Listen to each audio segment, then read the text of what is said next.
Victor Humawas and his family survived Typhoon Haiyan 3 years ago, the most powerful storm on record. Their home in Tacloban in central Philippines was destroyed and they moved to a nearby town for a few months to recover. But since their return, their suffering has continued. They did not qualify for housing grant from the government because they were not included in the list prepared by village chiefs. So they don't have a home of their own. Victor works as a pedicab driver earning $2 a day. It is a constant battle to provide enough food for his 4 children.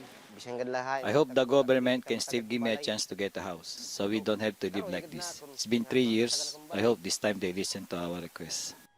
More than 6,000 people were killed in Typhoon Haiyan, or Super Typhoon Yolanda as it was called in the Philippines, and thousands more remain unaccounted for.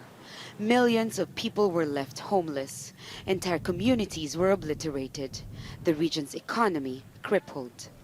Countries around the world rallied to help the government of then-President Benigno Aquino. But despite the enormous amount of foreign aid, thousands of families continue to struggle to survive.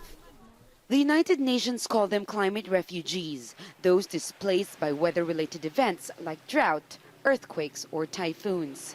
But many don't meet the refugee status in their own countries, despite an immediate need for protection and assistance.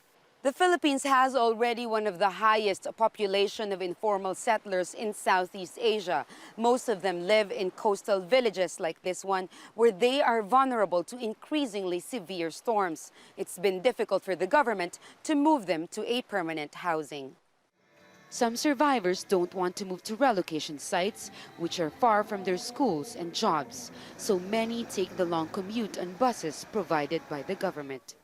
On a recent visit to Tacloban, President Rodrigo Duterte promised to solve the housing crisis in what's now his own typically uncompromising way.